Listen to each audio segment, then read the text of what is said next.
Hozircha hamma mendan qaytdingmi deb so'rayapti. Menda esa aniq javob yo'q edi. Endi esa bor. Qaytganga o'xshayman.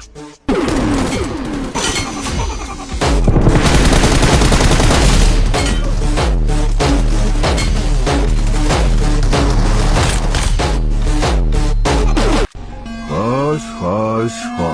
Qanday ajoyib uchrashuv. Sen kimsan o'zi? Odatda bunday narsalarni so'ramayman, lekin menga dastxat bera olasanmi? Chunki seni anchadan beri izlayapman. Men ajdar jangchisiman. Ha, bu haqida ko'p eshitganman. Xo'sh, nima qilasan? Polvon, ustimga yetib o'tkasanmi? Birinchi bo'lib meni yengaman deb o'ylaydi. Lekin bu hali hech kimni qo'lidan kelgani yo'q. Demak, seni isming Men o'limman. Uvani qo'ygan.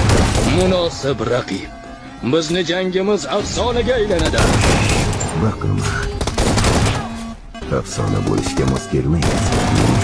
Bunaqasi yanada qiziqroq bo'ladi.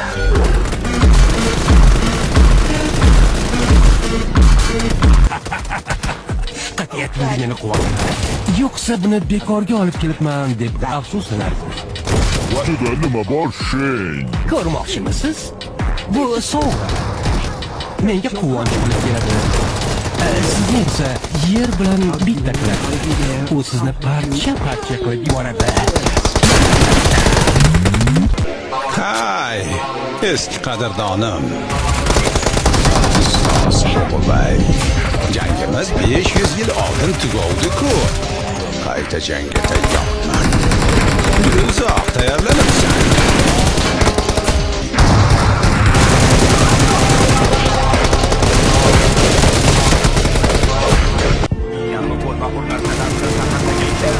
Bekordan qondan shomgacha mashq qildimmi?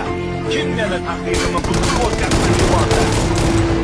Men nima qilgan bo'lsam, men bilan faxrlansin deb qildi. Ay, sen bilan faxrlanaman deb ay.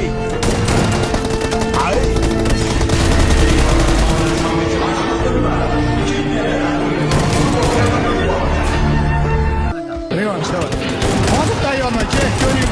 Qo'lmagan ustiga hozir tayyor. Na qulada qo'lda o'zdi. Hozir tayyorman,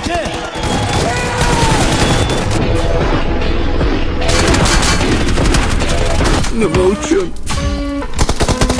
Sen nimjon bo'lganing uchun. Chunki barcha odamlar nimjon bo'lgani uchunmi? Biz esa faqatgina yig'lab o'tiraveramiz.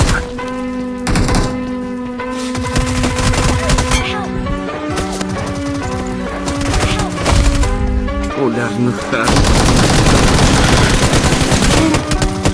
nima bo'ldi? Eren. Ularni barchasini ularni har bittasini bitta qoldirmay qirib tashlayman. Hech o'ylab ko'rmadik. Ehtimol bu behuda vaqtni yo'qotishdir balki. Mana shu o'tirishlar, kutishlar, kuzatishlar, birovni soya ostida hayotingni sovurayotgandek bo'lasan.